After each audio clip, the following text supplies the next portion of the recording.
If you're hearing this, well done. You found a way to connect to the internet. Welcome to the QAA podcast, episode 364. Candace Owens, right-wing Ronin. As always, we are your hosts, Julian Field, Liv Akar, and Travis View. Liv, Julian, it's a pleasure podcasting with you again. How are you doing? Before we talk about this lunatic, we doing good? You know, I am doing good, Travis. You know, I've been through some turbulence lately, and I have seen some people reach out, and I just want to let you all know that I am doing just fine. I'm feeling healthy and sturdy, and I'm back. But I will say that I'm doing good, but I'd be doing more good if you signed up for our premium episodes at patreon.com/QAA. But Julian, why would people do that? Interesting that you would bring that up, Liv. QAA is totally editorially independent, and, you know, we try to bring in-depth research, high production value. We're not affiliated with any corporations, and we've never run a single ad, and that's because the listener is so kind, and they react very well to being guilted into doing stuff. And as such, hopefully what they're doing right now is that they're subscribing for $5 a month, and in exchange getting access to past episodes that are in our premium archive, as well as our main archive. That's a second episode every single week on top of the free one. And I will add that you will make me happy. And it's a bit like a fairy, you gotta clap so that I stay alive. And by clap, I mean put your credit card information in at patreon.com/QAA. I know that a lot of you have already done that. Sorry for that. But hey, at least you're not listening to like a fucking MyPillow ad or some shit like that. At least we're kind. Liv, how are you doing though? I'm doing good. Yeah. No, yeah. Yeah, no, she's doing terrible, folks. It's not good. It's not good, but we're working through it, and I've been happy to focus on some batshit insane women on the internet and her like bizarre relationship with the guy who got kirked a couple months ago. Yeah, no matter how much interpersonal drama you're experiencing, it is not on Candace Owens level. So you can kind of stand next to her and look like everything's fine. And we hope you do the same, listener. Travis, how are you doing? I'm doing wonderfully, actually. It's a nice day. It's getting a little warm here in Southern California. Mm-hmm. I'm told that we're going to start getting some real serious heat. So, I'm enjoying what it is now before it gets intolerable. The hottest March in history in California. Boy. Can we ascribe that to anything bad? I'm sure we can't. It's just summer, and we're having a great time in March. A large, let's say a worldwide increase in temperature, we could call it. Mm-hmm. A global scale, maybe. It's hard to say. And Corey, our producer, is the fourth on this call. And just nod if everything's okay, Corey. You can shake your head too, but then you'd have to do sign language and stuff like that. So he's crying. He is weeping. He's weeping because Jake is not on this recording. Yeah, it's all out of balance. The person who does the intro isn't here. We were waiting for like 20 seconds, and Julian was like, "Oh fuck, I have to be the one who starts it." Like, yeah, Corey Klotz has pulled out half of his hair, and it's because he has an umbilical relationship with Jake. As we all. Yeah, as we all do. All right, well, Travis, take us away. In right-wing conspiracist media, all tactics are on the table. For both audiences and creators in the space, innuendo, suggestions of criminal activity, specious connections are all treated as acceptable tactics. They imagine themselves to have goals that are more pressing and more noble than abstract virtues like fairness or perfect accuracy. What exactly is the point of being correct if your enemies are in power?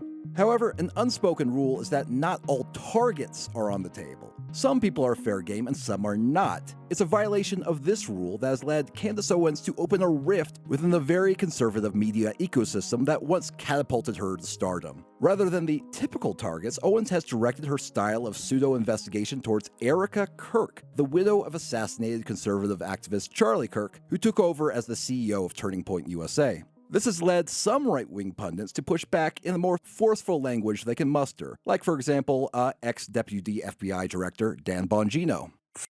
you. Go yourself. You demonic fucking scum. And I'm sorry if the language distracts from you, but I can think of no other New York way to say it than fuck you, motherfucker. You deserve to feel the little licks of the flames of hell on every inch of your body. This is crazy because it's actually how I flirt. I always tell people, you know, my little licks of flame are going to be all over that body. You deserve my little licks. Yeah, you deserve my little licks. What does he say? Why is he saying, like, sorry for distracting from you? Like, what? I don't think none of these people could speak properly.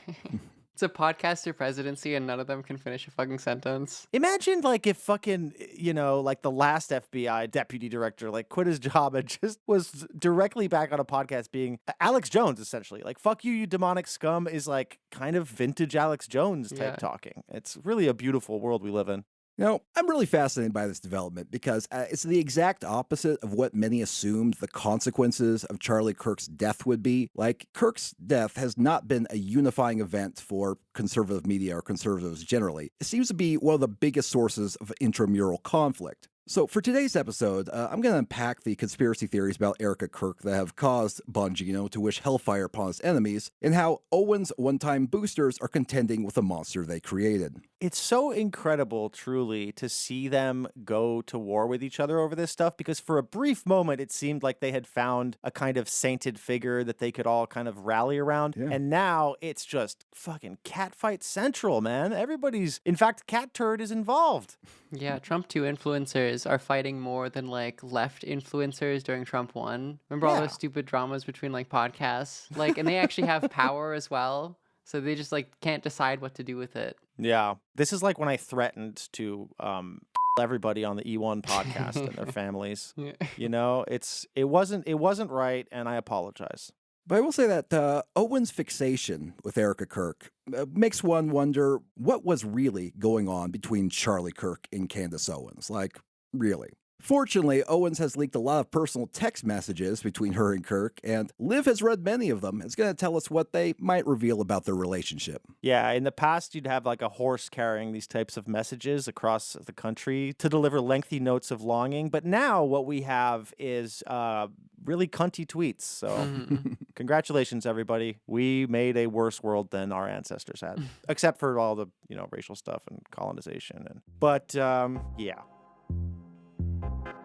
Folks, it's really a tale as old as time. Your work wife starts to get a bit too strong feelings for you. Then years after you had to fire her for offensive comments, she goes down a really weird rabbit hole about the First Lady of France actually being transgender. Then after you distance yourself from this work wife, you're assassinated in one of the most talked about events of the year. Then afterwards, your now former work wife publicly leaks a decade of text messages to construct a narrative about your real wife actually being responsible, and also that you're a literal time traveler who can speak to her in dreams. Cool. And of course, by a tale as old as time, I mean a tale as old as David Lynch's professional career. But while Candace Owens seems to think of Charlie Kirk as a Laura Palmer-esque figure, what did their relationship actually look like? On this segment, I'll go into what little bits of internet gossip I've recovered both from Owens' own show as well as elsewhere to piece together the possibly most Lynchian gossip column anyone has ever created. You know, I actually like this metaphor, Liv, because it means that, like, Charlie Kirk was working at a brothel, as in supporting Israel, and then when he decided that maybe he didn't want to work at that brothel anymore, they killed him. They slapped him. Twin Kirks. Charlie Kirk and Candace Owens appear to have met at a conservative conference in 2017, as Owens says herself in a 2025 video shortly after Charlie's death. Yes, he was ambitious. Everybody knows Charlie is ambitious. I met him back in 2017 when Turning Point was this very young organization. Nobody knew who I was. Nobody knew who Charlie Kirk was. And Charlie was always wearing these really baggy suits. I mean, they looked like they were hand-me-downs from 3 generations because he was focused on the ideas. He didn't care about his appearance. He was laser focused on what he knew Turning Point could become. Not could become, but would become. He hired me on the spot. We were at this conference in Florida, and he and I used to always say, we never said the rest was history. You know, the rest is history. We say the rest is future. We were totally locked in. It sounds like a fucking wedding vow. Do you know what I mean? Like, yeah. She's quite fond of him. His fits were horrible. He really dressed like shit. He had no swag. Awful and that's vibe. because he cared so much.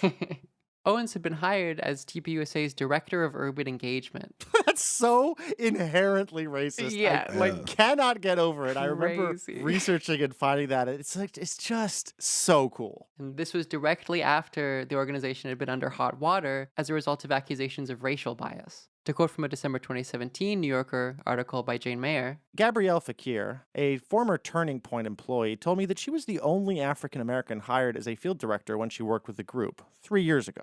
Quote, in looking back, I think it was racist, she said. At the time, I was blaming myself, and I thought I did something wrong. Fakir, who now works as a model, recalled that the young black recruits that she brought into the organization suddenly found themselves disinvited from the group's annual student summit, and that when she herself attended, she watched speakers there who, quote, spoke badly about black women having all these babies out of wedlock. It was really offensive. Kirk, through a spokesman, denied that any such incidents occurred and said, quote, these accusations are absolutely baseless and even absurd. which, like, it's awesome. Like, Charlie Kirk sees, like, a black woman at a conference. It's like, hey, we need one of these. Like, yeah, stick with the welfare queen claims. Like, that's above board. Don't start saying that we have a bunch of babies. yeah, it's, it's leopards eating people's faces. What do you expect? Yeah, it is bad. And I do think there's something to the fact that, like, the only, like, properly visible women in right-wing, like, online media are at each other's throats. Mm-hmm. Like, this is, I think, a natural result of the fact that, like, if you talk back a little too hard to a guy, you're probably gonna, get horribly abused. And so to keep this notion that the right wing cares about you and specifically cares about black women, it's much easier to just go for, the white girl. Yeah. Candace being hired in this way really, I think, does define her relationship, not just to TPUSA, but, like, a lot of how she got her start as a right-wing influencer and kind of, political agitator, etc. She's moved on to bigger and better things, like calling Macron's wife, like, a Jewish transgender. But this is really like you just really using her identity as a cudgel. She was just really had no problem with that. Around the time of her hiring, Candace made a video about her experiences coming out to her parents as conservative when she was younger. Yet the story didn't quite match her digital footprint. And less than 2 years before this, she was writing articles speculating about Trump's penis size being small and rejoicing at the possibility of the Tea Party dying off on the anti-conservative website Degree 180. I feel like instead of, like, telling your kid that he has to leave because, he or she is, like, LGBTQ, we should start doing that, but for your kids coming out as conservative. Yeah. Like, I'm sorry, get out of this house. Owens would only actually have a professional relationship with Kirk for 2 years, and she left TPUSA as their communications director in 2019. It's like a bit of an upgrade. They were like, okay, you're not just the diversity hire. The detail of their personal relationship when Candace was working there was, at the time, fairly ambiguous. And I can't really find all that much speculation about it online. I do like the idea that when she ended up working for, like, the Daily Wire, that she tried to build a relationship with Ben Shapiro, but she sent him, like, Nicki Minaj and he didn't answer. He just left her on red. Yeah. So she switched to Charlie and he was way more receptive. Yeah. And then she's like, actually, I do think the Jews are behind all of this. But Charlie Kirk's assassination in September of 2025 really changed that.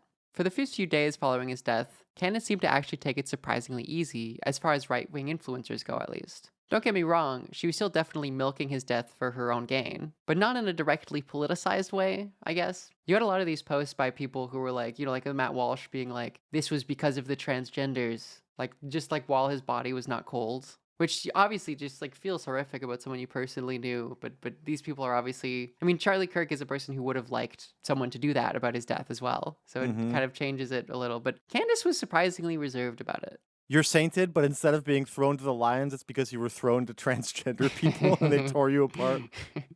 She made no posts about how it was the evil transgenders and the violent radical left that killed him. Mainly just videos of fond memories Candace had with him when the two worked together. Like dancing to Kanye West's Power after Kanye spoke positively of Owens in 2018. They really loved Kanye. They really loved Kanye and Nicki Minaj.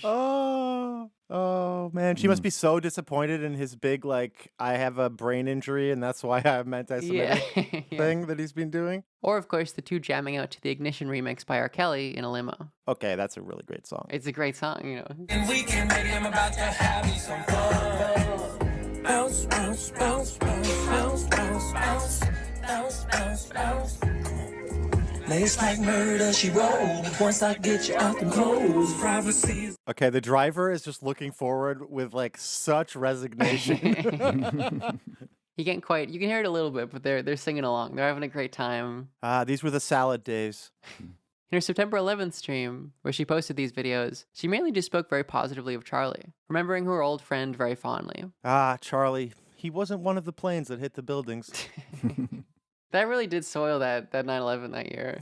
Like, that was the day. That was the year we all forgot. That was really... Somebody flew a bullet into a building of a different type. I've been told that I should pull back my rhetoric. It's not going to happen, folks. Sorry. This one, I will say, the Charlie Kirk, they really overplayed their hand, conservatives, enough that, like, you're not, like, people don't care anymore. I've been really enjoying people saying low Kirk, actually, like low Kirk instead of low key. That's 6'7", babe. It's so 6'7". But it's pretty clear throughout this stream by Candace that she thinks back to her days working with Charlie very fondly. Looking back at too many photos, I just have too many photos with Charlie. It really is incredible to see how many times he's just right behind my back. Charlie always had my back, and I always had his. Charlie was right by my side when I started Blexit, obviously. He was also there the night that I met my husband, which was absolutely an incredible night. And in the UK, which I didn't expect to happen. And I got to tell you, initially, Charlie, ever the analytical mind, what I told him, I'm like, oh, I think I'm going to marry this guy. First, he's like, wait. Like, is this going to be good for your brand? I'm like, Charlie, this is love. This is not a brand decision. And then he sat down and he spent just one evening with George. And Charlie was just the most supportive of everything. And this is our text chain speaking about that moment. He's like, his heart is wonderful. You guys are meant for each other. I see it brilliantly and clearly. And he gets it. He isn't afraid of you being you. And he's been through hell. And it was, Charlie was by my side the day that I got married. Of course, he was by my side, when I got married to George. I forgot George exists. I feel kind of bad for him. This it's is rough. Very bizarre stuff. I really hope that no matter how many nice things I say to my friends and loved ones, that when I die, that people don't mine our fucking text messages for content. That is a really important component of this, how, like, absurd and parasitic that is. Like, the whole right-wing media, like, ecosystem does just think this way, I think. Like, they don't actually... Yeah. Like, it's the same with Erika Kirk. Right, like, in her brain, she doesn't understand. She's like, our war is posting. We're trying to do propaganda and, like, to use my loved one's death as propaganda, and also subsequently, like, to better my own status is just, like, of course what you would do. Like, that's what he would want. Like, it's totally fine. It's totally normal. We have a saying here at QAA, which is bad for the world, good for the podcast. I think Candace's is like, bad for the Kirk, good for the podcast. Very bad for the Kirk. I mean, yeah, the thing is that, like, if she said that she was getting married and his first response is, will that be good for your brand? Then absolutely. He would want all of his archives to be mined for content. That's all he cares about. Yeah, that's so sweet of him. That's so analytical of him. That's what analysis is. Yeah, it's not analytical. It's not like sociopathic to think about your personal brand on the internet when you're thinking about who you're going to marry. Yeah, he's doing analytical thinking to become the most craven propagandist in a field of absolute craven propagandists. Yeah. But I mean, even just like how Candace Owens was hired, like, it helps contextualize that, like, of course she doesn't care about that. It's all about, like, one, what can make propaganda for your political cause, and two, like, how can it further you personally? Blexit, my favorite Mexican restaurant here in LA. Right before this clip, Candace plays a video of her standing in front of a campus protester who's holding a sign that reads, "If you aren't wealthy, white, and male, Charlie Kirk is not your friend." To which Candace and Kirk gleefully throw their friendship with the protester as a refutation of their argument. If you aren't wealthy, white, and male, Charlie Kirk is not your friend. What do you think? Are you not my friend anymore? Are we not friends? Is that right? Is this how I'm going to find out? Is this how I'm going to find out? A sign outside of a thing, an event that we just did, that you're not my friend? Go figure. Yeah, they say he's not friends with black people. Well, then why is he such a fan of this minstrel show? Candace remembers this gleefully, of course, as one piece of evidence among many of their very strong bond. Like, she's like, look, there's a video of Charlie Kirk calling me, his friend. But I can't help but see that as just kind of sad. Yeah. Like, this is one case among apparently many where their bond is defined by using Candace's identity as a cudgel against Charlie's political opponents. Something that has now come back for Candace's show as a way of demonstrating how close a friend the two were, in a context where being close friends with Charlie is politically advantageous. Like, I'm not even implying that their friendship is insincere. It's just like, this is how these people see the world. Like, they see all of their connections as like, what do I gain out of this? Candace, will marrying George be good for my brand? I can't help but wonder if they thought there was like a will they, won't they thing going on, and that like that's what he wanted to hold on to. Yeah, I mean, yeah, that is funny. You can see there is quite a bit of chemistry. Like you look at like old interviews and stuff when they were working together. Like they clearly are. Like she's not lying. She's not portraying something in a way that seems inaccurate, at least in terms of how close they were at the time. He's always behind me is an incredibly creepy statement, basically saying that Charlie Kirk is the It Follows demon. I guess the fact that Candace Owens didn't immediately weaponize Charlie Kirk's death to further her political aims, she waited a couple weeks, maybe, was a very strong sign of fondness. Something unique to Owens and Kirk's relationship among basically all those who knew Kirk on a professional basis. In a vague tweet Candace made a few days after his death, she claimed that the truth would be revealed and that people responsible would be held accountable. But in a reply, she noted that she needed at least a week to grieve in order to start talking about it. Dude, she needs a week to find a talking point. That's awesome. I need to do some research on how I can exploit this, in the maximum way. Listen, I need time to get together with my team to come up with a narrative. And as you are all very likely aware, Candace Owens has talked about it a lot. She really hasn't stopped talking about it. No. And as we will see, to the extreme detriment of those around Charlie. This segment will delve particularly deeply into the elaborate Israeli-Egyptian grassy knoll conspiracy theories that Owens has been cooking up in recent months, outside of evidence for those theories that, oddly enough, Candace has been sourcing directly from the many text messages the two have sent between 2017 and 2019. Initially, it seems like Owens focused on the transgender roommate/girlfriend of the killer as a source of the baking. Then for a few months, she pivoted towards Israel being the main culprit. Then slowly dragged more and more agents into this conspiracy, such as local and state government, as well as the FBI. At some point, Candace has also claimed that both her and Charlie have had secret CIA handlers that they both weren't aware of. The FBI was right-wing. Like, it was supposed to be cleansed. But I guess there must be, some people inside there that are meeting in a separate room that wanted to do this. You have to keep cleansing. That's the motto of any normal good ideology. Is you've cleansed once, that's not enough. You gotta keep cleansing. Now, what if the purge was every day?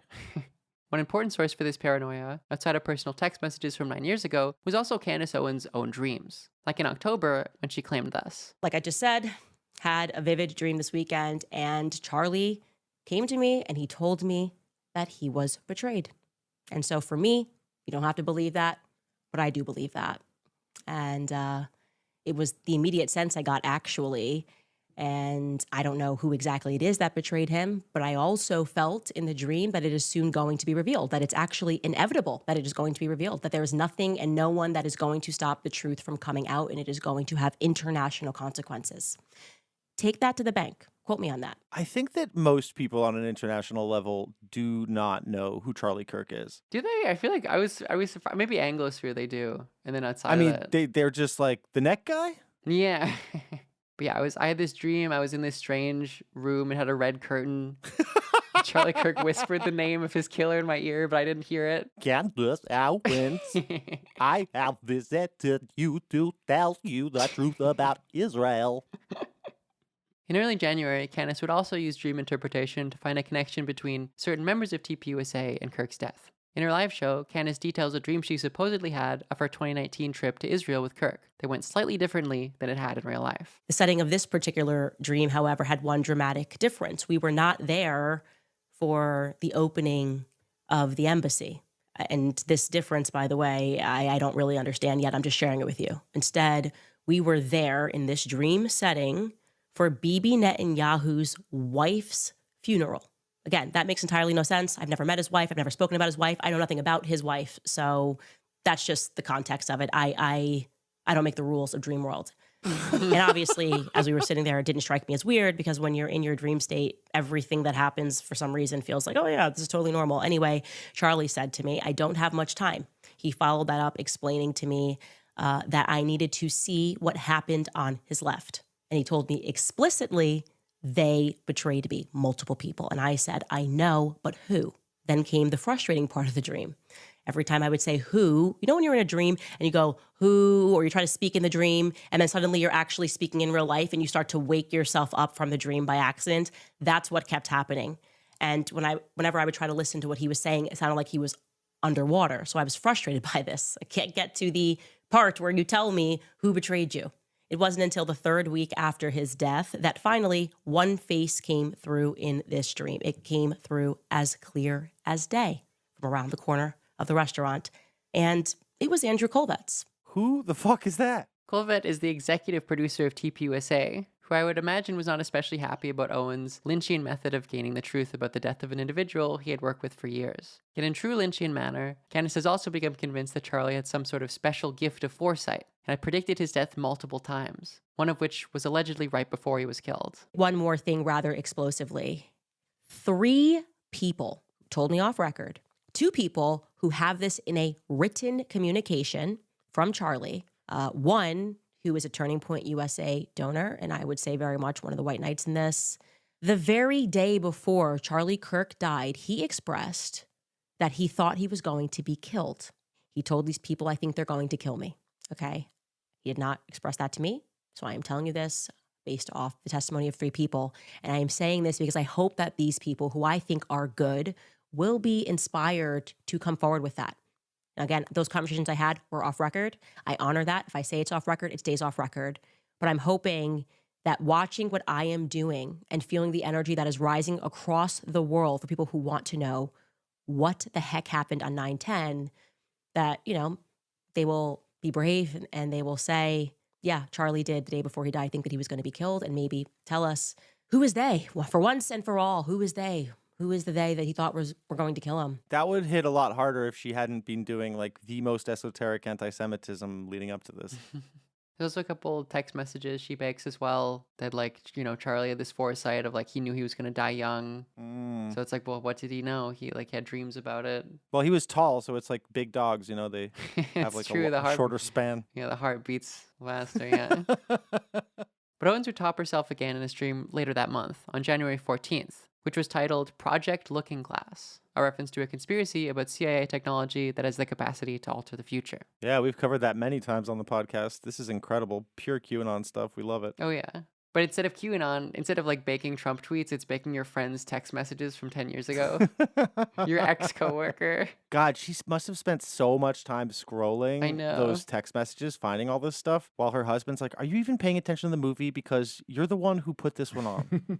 In this episode of Candace Owens' live show, she looks at some of her almost decade-old text messages with her work husband through a different lens. In particular, how these, at the time seemingly innocuous messages, were actually connected to a much bigger spiritual battle between good and evil, which eventually would lead Kirk to get killed, and also demonstrates that he was supernaturally special in some important way. The first thing that I want to remind you guys is exactly what I said at the top of the show. It is an absolute fact that Charlie Kirk thought that he was a time traveler. He told me he was a time traveler repeatedly. I showed you guys that text message exchange. I said to him in response that I didn't feel the same way and that I thought I was from another planet, that I was an alien my entire life. Just do not get it here. This planet is ghetto. That's how I feel. I don't understand it. The rules don't make sense.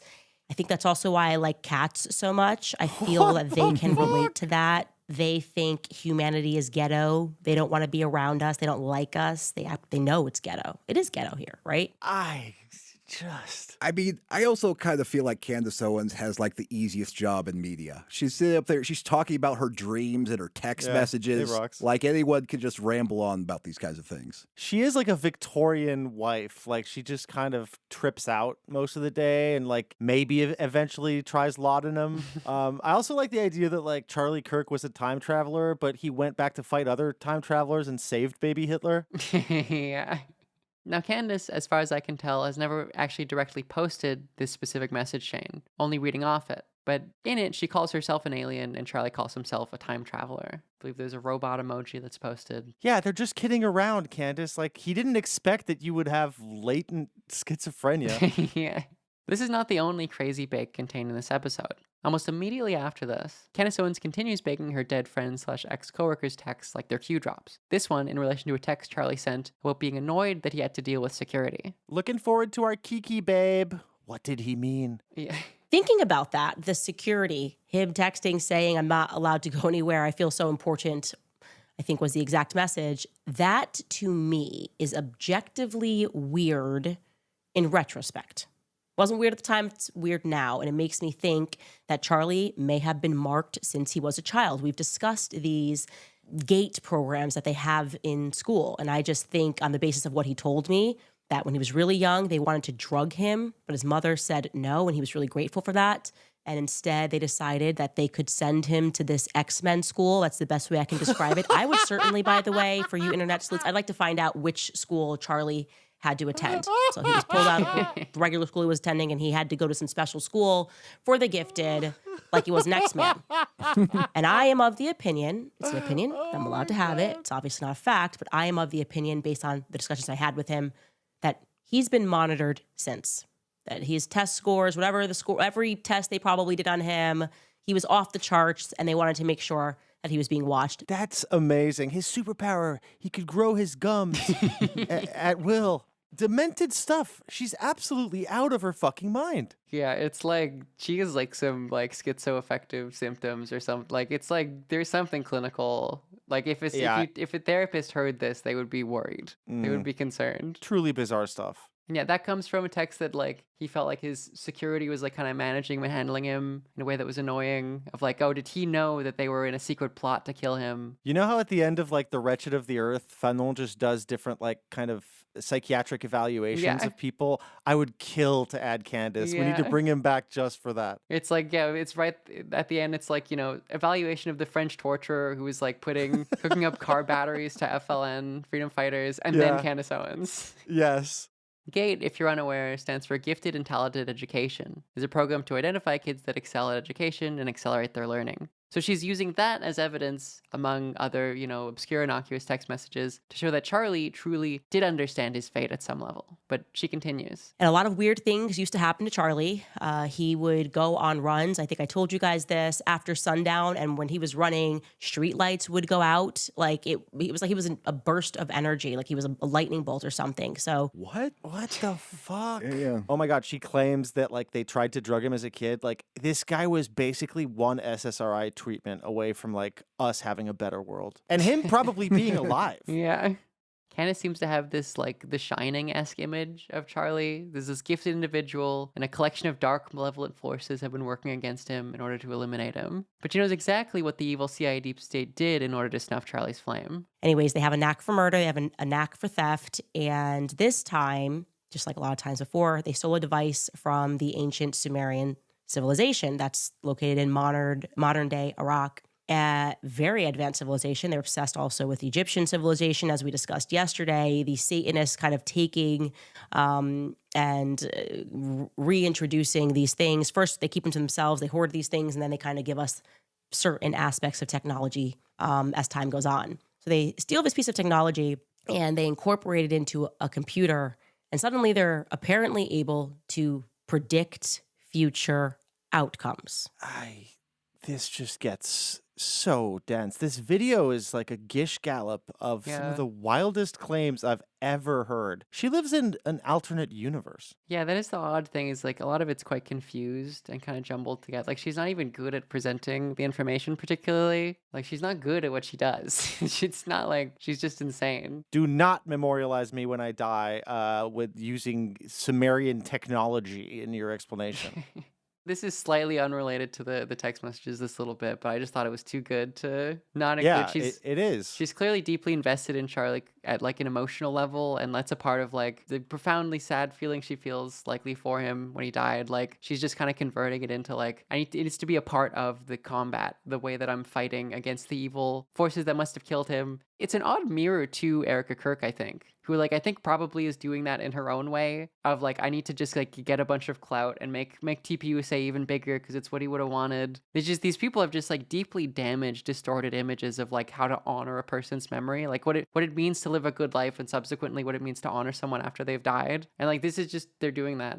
I think there is this kind of like Ubermensch kind of like aspect to it. It's like, no, he was not a mere man. Like reality bent around him. Like they're like malevolent forces that hide in the shadows tried to stop him. The very lights, you know, sort of like shut off as he ran through the streets. He was, you know, incomprehensibly good. This is how she, you know, memorializes and celebrates him by making him into a like some sort of X-Man, I guess. When I think of Charlie, I can't help but think of the ancient city-state of Uruk, where he would walk in robes and take in Sumerian technology. Too bad he wasn't allowed access to the knowledge of the device because it could have changed the world. My favorite Charlie Kirk memory of his was when he stared at me and then spoke in a dead language that had never been known for thousands of years. He was saying something in Aramaic. I don't know what it was. She does talk about him in the same way that theosophists talk about ascended masters, like this population of people that are above us can do, alchemy and things that are all beyond our comprehension. Charlie St. Germain Kirk. Then, of course, Candace believes that they, CIA, deep state, evil, used this Sumerian device to find and eliminate Charlie Kirk. They're calling it the Stargate. And that's why they had him marked and had him monitored and had him likely followed since he was young. And maybe they thought, like the agents think, that if they swarmed him and they stayed with him and they pretended to be his friend, that ultimately they could control Charlie and perhaps change an outcome. They could literally change an outcome related to Charlie. So when for the first time in his life, because I do believe he was managed, I mean, I've already said I was handled. I didn't recognize that I had agents. Oh, God. To achieve this without methamphetamine is a feat. Yeah, no, you can see why a lot of people have baked that they had some sort of romantic feelings for each other at the very least. Some have claimed an affair, because she's oddly obsessed with not only Charlie, but like the people around Charlie Kirk. And like anger with them, and like I think a part of like how they separated their professional career also contextualizes this more. I just wonder what like ancient racist who funds TPUSA told him to not have a black wife, because I think there's an alternate universe here. Yes, yeah, where he isn't given a wife, a Trump world wife. Yeah, Candace certainly tells a story of these two being quite close, even after they parted ways following Candace's resignation from TPUSA. But even her departure itself was fraught with controversy. While Candace has gotten a lot more attention in recent years for the insane shit that she's been saying, it's been a mainstay of a lot of her rhetoric for a while, including in December of 2018, when she said this at the launch of an event for TPUSA Britain, directly after Charlie Kirk hands her a microphone. Yeah, I agree. I actually don't have any problems at all with the word nationalism. I think that it gets, the definition gets poisoned by elitists that actually want globalism. Globalism is what I don't want. So when you think about, whenever we say nationalism, the first thing people think about, at least in America, is Hitler. He was a National Socialist, but if Hitler just wanted to make Germany great and have things run well, okay, fine. The problem is that he had dreams outside of Germany. He wanted to globalize. He wanted everybody to be German, everybody to be speaking German, everybody to look a different way. That's not, to me, that's not nationalism. So in thinking about how it could go bad down the line, I don't really have an issue with nationalism. I really don't. I think that it's okay. It's important to retain your country's identity and to make sure that what's happening here, which I think is incredibly worrisome in terms of the decrease in the birth rate that we're seeing in the UK, is what you kind of want to avoid. So I don't have I have no problems with nationalism. It's globalism that I try to avoid. But she's correct, and she's talking about like the freedom movements and third worldism. It's just so almost there, and you just cannot pick up the right books. Instead, you're picking up the protocols. Like the nationalism of the global proletariat is what we need. Yeah, I mean, a lot of freedom movements were nationalist movements, like trying to unite, tribes so that they could fight off colonialism. I mean, there is an argument for nationalism, and it is not this. Yeah, it's just also, she's like a profoundly stupid person. Like, in case you're like, there's always, I guess that is just simply true. Yeah, like globalism is when you want your country to have more control over other countries because it's around the globe. Yeah. My favorite bit of this clip is when Charlie Kirk wanders slightly into frame at the end. You can see, I don't know if I'm doing begging here, but he's not especially fond of what she just said. No. He's very uncomfortable, and he doesn't quite know what to do. He's he's obviously much savvier than she is. She knows, this is sort of an uncomfortable thing. Yeah, this is like speech at the wedding, and you've drank a little too much. Yeah. Someone else is wandering up to you, slowly sauntering over. He's always behind me. I don't know, and I'm just saying stuff. She would eventually have to resign from the organization half a year later because of internal backlash. This is not exactly the best way to maintain a friendship. Candace says that the two were close throughout this and afterwards. And there are certainly text messages that she's posted in recent years that imply the two are, at the very least, not on bad terms, even if they aren't queening out to Nicki Minaj verses together, as they used to be when they were coworkers. There's a recent video where someone asked about Candace, and Charlie was like, despite all of the terrible, evil opinions she has, like, I'm still her friend. You know, I'm allowed to have, you know, the woke wants you to not be able to be friends with people who think that, you know, the Jews run everything, but I'm still going to do it. But even, like, she'll post text messages. She's like, this is one of the recent messages Charlie sent me before he died, and it was from, like, May. And it's just, like, a one-word response. You know, it's a prayer emoji, and it's like, you're so right. So he, like, they're clearly... Yeah, I bet he wasn't a fan of her, like, basically reviving Frankism as, like, the source of all evil. I mean, just true madness, you know? And, of course, like, we're not arguing here that Zionism doesn't exist, but her argument has nothing to do with opposition to Israel. Like, she genuinely believes in, like, a more pure, like, you know, people of a certain blood are the ones running everything. Yeah, it's more of like the kind of paleocon anti-Semitism opposition to Israel than it is like a left-wing critique of colonialism. Yeah, no, she definitely isn't talking about like settlers and... No, yeah.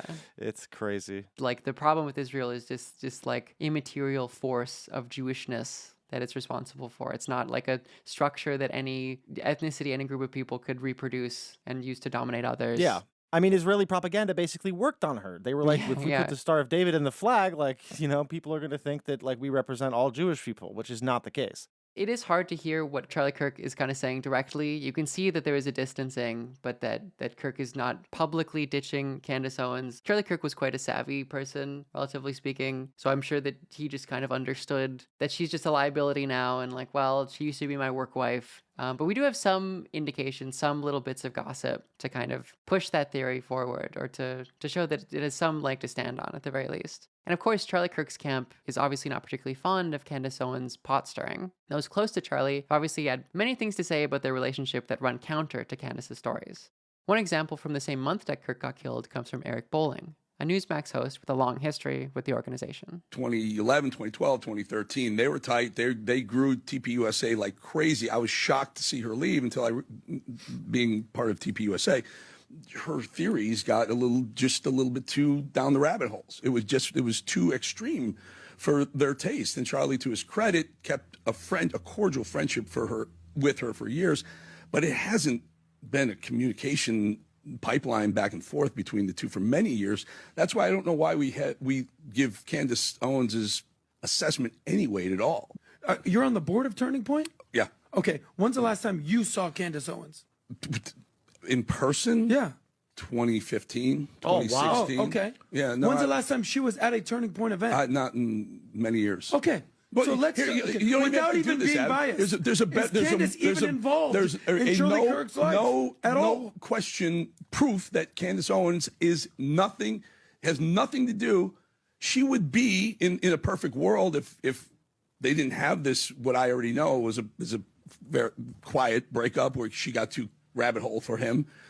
She would be the logical heir to the TPUSA throne, but she's not. And now she's not even invited. Correct. So this is so their divide is. Wait a minute, not invited meaning she's not even there. Yeah, she's not there. One of the names. Wait, you don't think she'll be at the funeral? No. That's I mean, not the funeral. The heir to the TPUSA throne. She doesn't speak at the events anymore. I mean, Erika. That's a reason for that. Kirk. I mean, what is Erika Kirk's relationship with Candace at this point? Is there a relationship? I don't think so.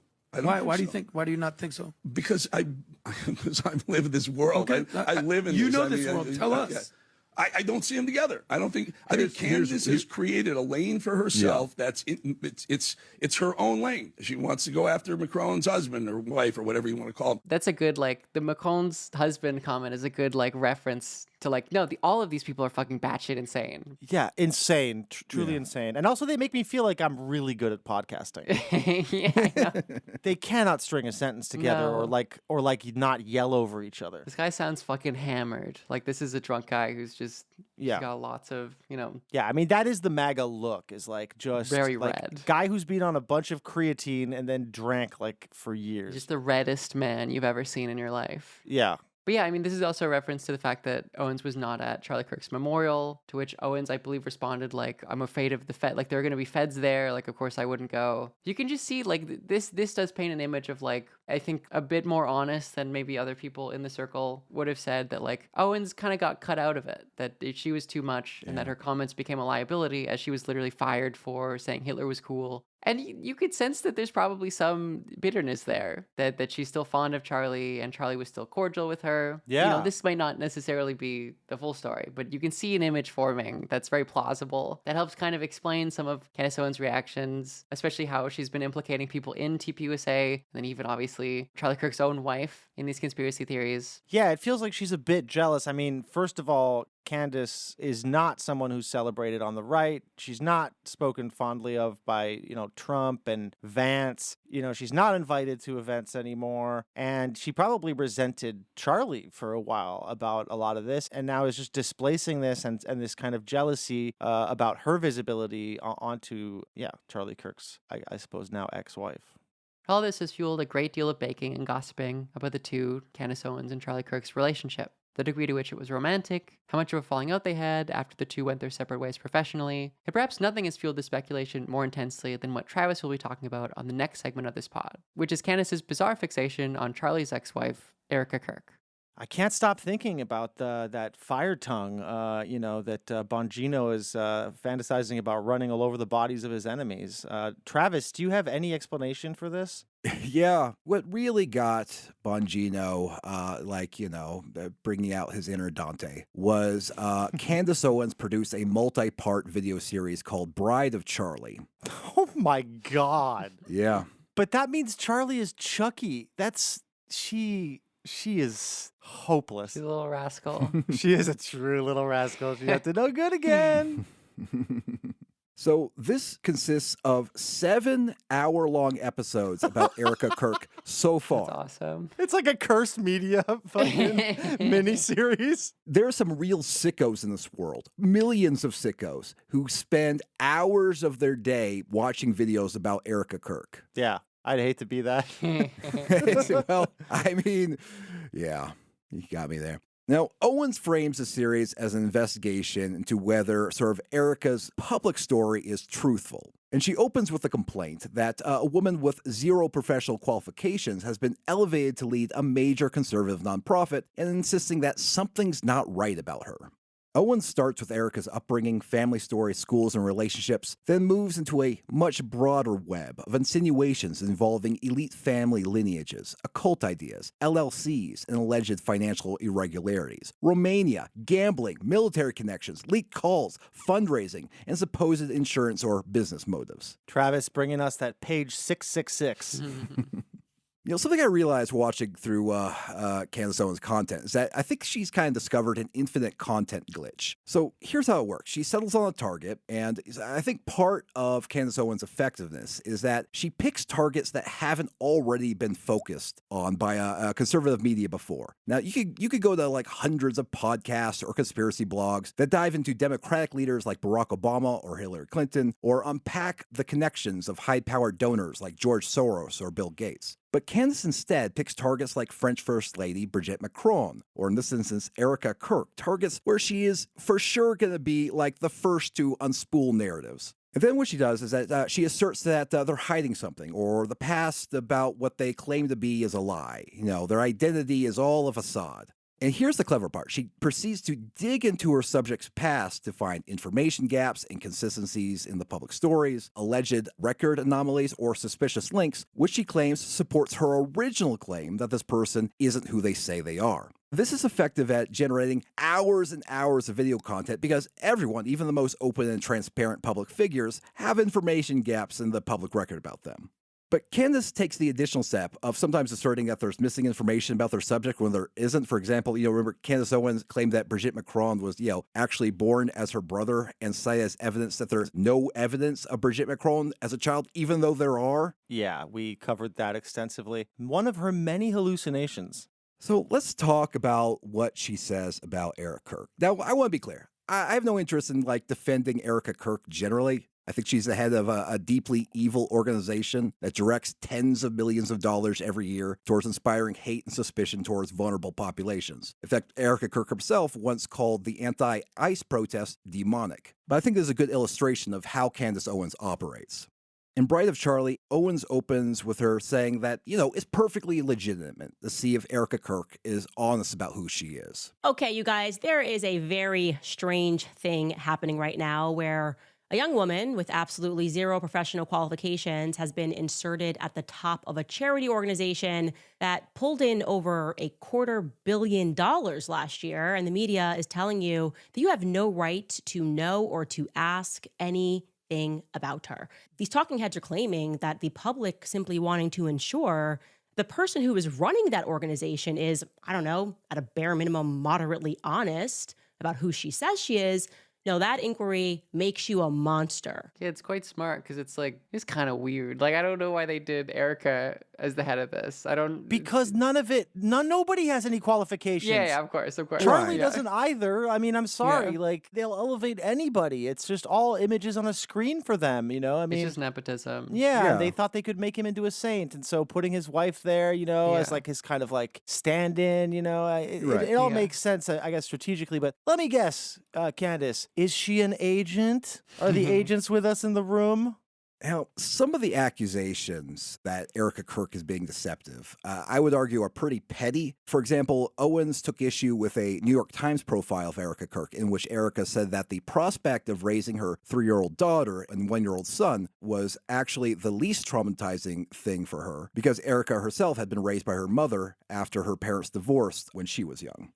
Now, Candace accuses Erika of falsely claiming that she was raised by a single mother when, in fact, her father was actually present as a stay-at-home dad when she was around 4. Stay-at-home dad for a couple of years. She remembers it, so I would assume it started at 4 for a couple of years. People don't typically remember being 1 and 2, and now he wasn't in her life. Now, to be clear, Erika was 10 years old when her parents divorced in 1998. So her father was very much a part of her early childhood, and he did not stop being involved in her teenage years either. Obviously, to say that you were raised by your mother after the divorce doesn't imply that your father was entirely absent. Yeah, that doesn't make any sense. That is very petty. In another instance, Candace points out that a newspaper birth announcement lists Erika's birthday as November 20th, 1988. But her parents' divorce filing tells a different story. Point is, we learned from this newspaper clipping that Erika was born on November 20th, and she maintains that birthday today. But oddly, that would be news to her parents.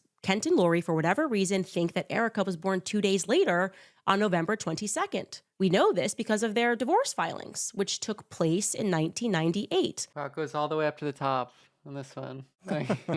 Why are they lying? Yeah, there's one document that has a different date. I think could be possibly explained by some sort of clerical error. Yeah. But it's even if it was true, what was the point of saying that you're 2 days younger than you actually are? What exactly is the point she's making? Is she going to transvesticate her? That would be cool. I mean, that would be funnier because the implication is that Charlie Kirk was a chaser. Oh my God. By the way, this video has over 5 million views on YouTube. Yeah, there's so many people who are batch. It's really just such a good. I don't even want to say grift because Candace believes it. On one of those video streams that I was watching, she starts it with a thing about the Mandela effect, and it was one example of a logo that she feels different, and she's everyone in the chat saying true. It's you guys are my people, and it's yeah. I mean, it is just very like-minded.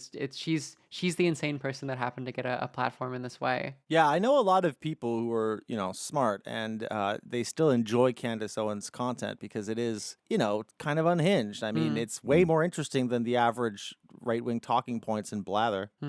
Now, in the second episode of the series, she gets into some really good shit. So her primary interest in this one is in Erika's father's first wife, a woman by the name of Dr. Jerry Francevy. Now, you might say, let's say, kind of a tenuous connection to Erika herself. What exactly is the relevance? Well, it's relevant, Candace says, because Jerry Francevy herself connects to a name that should be familiar with listeners to the Cursed Media miniseries Science in Transition, Dr. John Money. CursedMedia.net. Go sign up. So this was the man who opened the first gender clinic in the United States. Dr. Jerry Francevy herself, by the way, was friends and colleagues with Dr. John Money, the notorious psychologist who like was one of the fathers of transgenderism, who then it turned out notoriously abused children. It goes right to the top, surgery.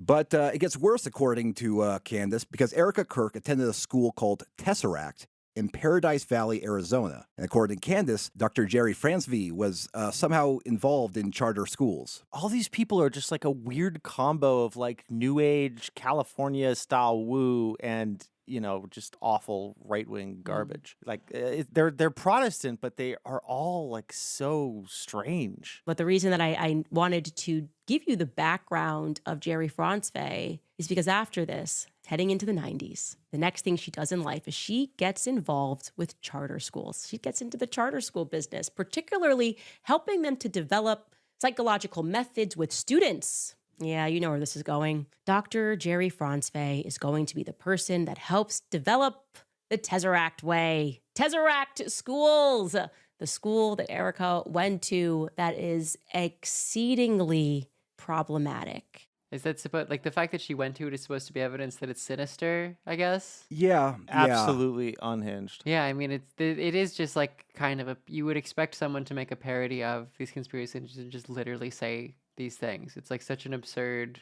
tangential, unrelated connection to most of Erika Kirk's life. Yeah. So I looked into this, and there was an organization called the Tesseract Group that did operate multiple charter schools. But the one that Erika allegedly attended in Paradise Valley was not one of them. It was actually a private school. So it's not even a real connection. Like, well, yeah, it's amazing. like two charter schools. He's like, she went to a school that was run by an organization that also operated charter schools. And charter schools, she doesn't like charter schools. Yeah, she thinks there's something. Well, it's interesting always talking about like the expand school. She's very fixated with like what kind of like upbringing. There's this idea that like there's some sort of government force that like knows who you are from a very young age and then filters you into the right school for whatever reason to, I guess, harness your powers or whatever. This is a broken clock thing because charter schools are very bad. Yeah, no, absolutely. I was surprised because like the right loves charter schools, don't they? Yeah, I mean, people who like to make money love it, and people who oppose any kind of like public school system and want to take all the science out. Yeah, they do love them. Yeah, public schools are woke, so it's like if you homeschool your kid or put them in these private like non-woke schools, it's better. So if you're following the thread here, Erika Kirk ties to her father, who ties to his first wife, Dr. Jerry Fransvey, who, according to Owens and no other source that I could find, was involved in charter schools to some extent. And Erika Kirk attended a private school that was operated by an organization that also ran some charter schools. I can just see Charlie Day. I think it's crazy like watching her work because it goes on like this. And I keep waiting for her to get to the point, and it just never comes.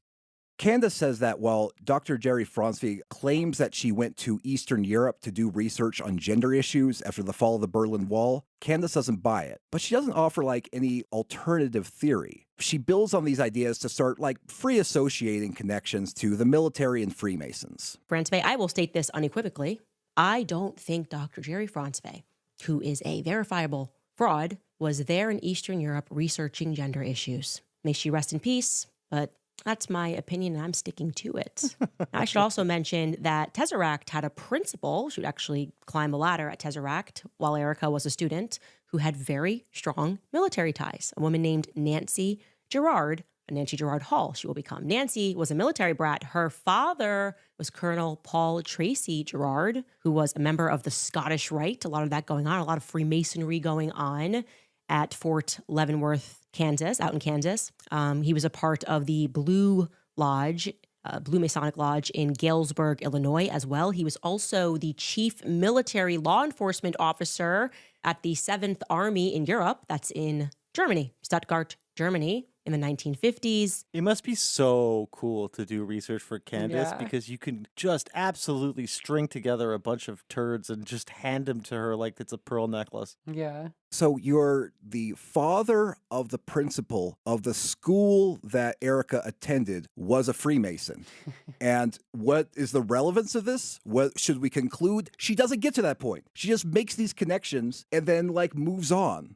Now, I don't really want to like belabor this point. I don't want to I keep specifically debunking all of these specific claims because I feel like that's kind of beside the point. She's it's like jazz. She's just connecting things over and over again. It doesn't come to anything. It doesn't come to a point. It's almost like the experience of the connections is more relevant than any sort of specific claim that she's trying to make. It's like an emotional argument. It's trying to make the viewer feel like there appears to be something here. Like, I trust Candace, and she's looking into it, and there are all these connections. So some of them might be bogus, but I don't know. So it's weird that there's the Freemason related to her. And, Erika Kirk is, in Trump world, right? So, I'm sure there is, some weird, sort of strange connections of, her dad's mom's stepfather was in the CIA or the OAS, that wouldn't be a surprise to me. Yeah, it's you could literally do that with everyone. I have no idea who the father of the principal of the school I went to. Maybe they had some really suspicious connections, but that has nothing to do with me. My family in Serbia, part of them were in the Black Hand organization that killed Franz Ferdinand, the Serbian nationalist group. Oh, so wow. You could make something there. I'm sure they were vaguely Masonic.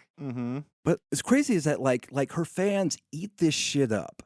Here was a top comment from one of her videos. Can you name anyone else in the world today who has the abilities Candace has at her disposal? Yes, She's putting together. She's putting together an insanely complex puzzle from different timelines and clues with a very small team. At the same time, we, her followers, have formed a global support network for the truth. Are you sure you didn't find these in our Patreon comments about me?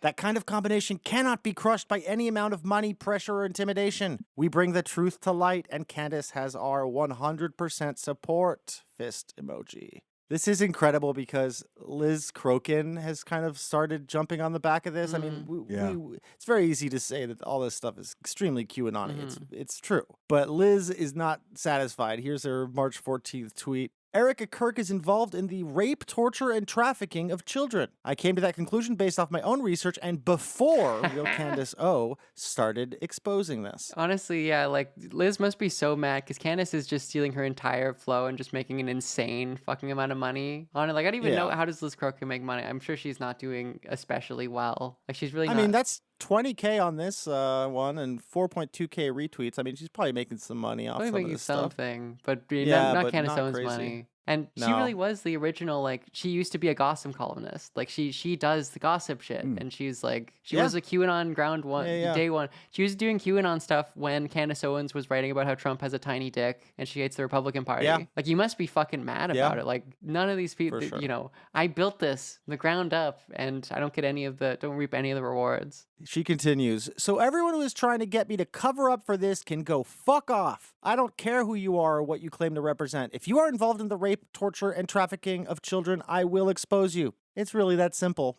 She continues on the same day. I will not allow the MAGA movement turn into, but she's a grieving widow, so we will ignore the rape, torture, and trafficking of Jeffrey Epstein's ring. Fucking never on my watch. So she's going to get to Epstein, I guess. Kirk, I don't know. Yeah, she continues to go off. Anyone that thinks calling out Erika Kirk for being involved in sex trafficking children is more controversial than her actually being a part of sex trafficking children is actually the demonic one. The fact I actually have to say this is, and I apologize here, retardedly mind-blowing. It's insane. And then she's posting Pizzagate stuff. Erika Kirk is clearly involved in, you get the point. Yeah. But it's interesting, though, because, this is a bit of a sacred cow among the, that's one of the reasons, as I think you pointed out, Travis, why Candace can do this is, most of the pundits want to be invited around the TPUSA circle. It's true. Yeah. She is quite comfortable never being invited to, conservative media galas ever again. She's able to, wander alone with her own wild claims, and that gives her a certain amount of freedom in who she targets. Mm-hmm. Now, I think was really interesting is the kind of outrage that a lot of her fellow travelers in conservative media are reacting with. For example, there's Dinesh D'Souza, who is himself a lunatic. Remember, he promoted the film 2000 Mules. He was in that. He produced it, and it was it has this wild conspiracy theory about election fraud in Georgia that forced the company that distributed it, which is Salem Medium Group, to issue an apology and stop distributing. So he is definitely clearly a conspiracist who is very familiar with pushing batshit claims. But for some reason, when it comes to Candace Owens, he thinks that she goes too far. It is a little hard to believe that, that you have rational people who listen to one of Candace's, quote, investigations. These are not investigations. They're just wild allegations, sort of leading questions, bogus investigations that never produce a single fact, a single reliable theory that you can work with. They never reach any conclusion. And the moment they run out of gas, a new incendiary accusation comes in its place. I mean, you just described your career, Dinesh. Yeah. And you're talking to Laura Loomer. Yeah. I do love, by the way, Laura Loomer is really just working her side profile. It's clearly her best angle by far. And it's like such an awkward angle of her to be like recording a show on. Yeah. I love Very it. strange. But yeah, it's the taboo. It's like it's one of ours. You don't do that. But it's like almost like, it's like why these tactics are pernicious and don't actually help guide you towards a better understanding of reality only becomes clear to them when it's targeted towards one of their friends. Now, even Alex Jones compared Candace Owens to QAnon unfavorably. Oh, boy. Jones and QAnon have not had a good history. And Jones lamented how many of her claims can be quickly disproven. I'll just say it. Candace Owens is the new queen of black-pilled Q. It was white-pilled, insane Q that thought everything was fine and get your popcorn. And now the dark Q has risen. I don't say that because she's black. It's like Fuentes goes, Jones is more hardcore now. He's dark Jones. No, dark Knight, dark Spider-Man. No, it's literally dark Q. I dub her the queen of dark Q, the empress of dark Q. You got the QAnon, you got the, Blue Anon, you now have Candace on. And I'm just like, wow, Egyptian planes, let me go look into it. Bunch of bull. Okay. Fort Huachuca, mass, assassination operation planning. Go look into it. Easily verifiable horse shit. And I'm supposed to then go, well, what she's doing is popular. So I love her ring race, her acolytes, her camp followers, her Praetorian Guard. They all came out and said, Jones can't read a room. I mean, look, he's getting ratioed by people that are saying he's full of crap and covering stuff up. He works for Israel. Yeah, a lie goes halfway around the world for the truth puts its pants on, but the truth wins in the end. I'll be right as always, you'll be wrong as always. So good. No one does it like him. Goblin. No one does it like him. Goblin behavior. Watching so much Candace Owens and then going back to like a real fucking entertainer. No. It's like whiplash. It's like, why are they selecting Candace Owens? I don't get it. Yes, Alex Jones is, of course, rhetorically gifted. So it is startling to compare him against, everyone else we've been watching today. He's running this like AI video of her sitting at a desk in an Empress outfit with a mug that is like shooting electricity upwards towards a big Q. I mean, just truly, we are in a great place. Content is just better than ever. And I thought InfoWars was done. I don't understand that either. Nothing ever dies. Nothing ever dies. These worms in the soil.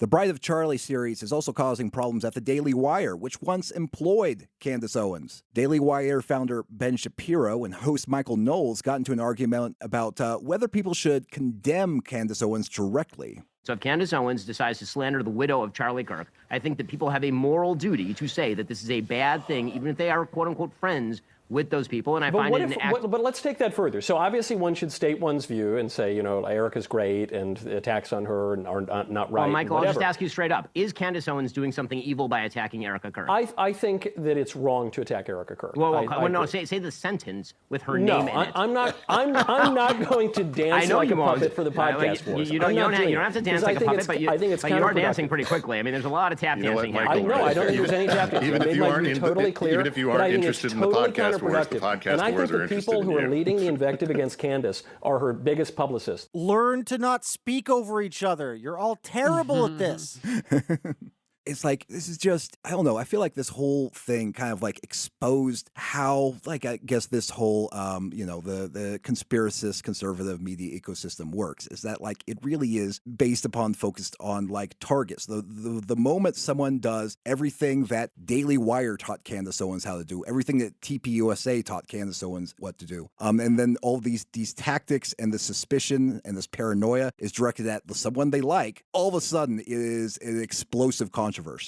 I also would argue that like Candace Owens is kind of like a conspiracist innovator because she's not doing like old-fashioned conspiracy theories and laying out like a argument about a hidden plot with a particular cabal, a clear mechanism of falsifiable thesis. She starts with the conclusion that the target is deceptive. Like maybe they are. Everyone's like, deceptive. Everyone covers up something about their own life in some extent. Yeah, especially when you turn your attention to the right. Like it's it's like shooting fish in a barrel. Then she feeds her audience what she calls wrinkles. There's like a strange date, a missing record, a school name that's suspicious, a family connection, an odd phrase, an unnamed insider that's giving her information. So none of these elements have to like prove any particular case. I don't even know what her theory is when it comes to Erika Kirk. I don't even know what exactly her story is. It's just their function of all these little wrinkles, all these little oddities is cumulative and aesthetic. They create a feeling that the official story is rotten. And like that's enough for Candace Owens. Just this feeling that that whatever is being said about some big name like Erika Kirk is wrong in some particular way, even if no alternative theory is presented. It's just a gossip column, basically. She's just gossiping. And like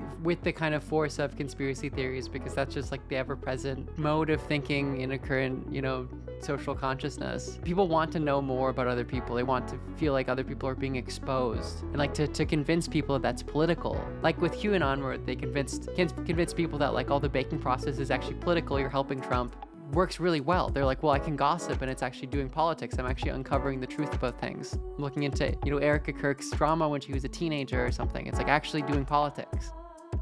Thanks for listening to another episode of QAA. We are a totally editorially independent podcast. What does that mean? That means that whenever we say something that you hate, it's because we're stupid, not corrupt. We bring you the deep research and high production value without any corporate bullshit. We've never run a single ad, and we only exist thanks to you, the listener. If you haven't already, please consider supporting us by subscribing for $5 a month. In exchange, you'll get access to our massive archive of past episodes, along with a second episode for every new free one. Wowie zowie, Travis. Where can people go do that? You can do that at patreon.com/QAA. That's patreon.com/QAA. Amazing. And I would go sign up, but it's my own podcast. Crazy. Yeah, I was pretty convinced there. I was almost going to sign up. I'm on them. Listener, until next week, may the deep dish bless you and keep you.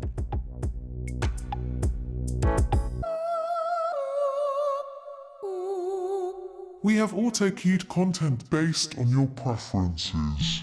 But here's my bone to pick with Matt Walsh. We have a long-running beef on the topic of NASA and moon landings because he thinks they happened.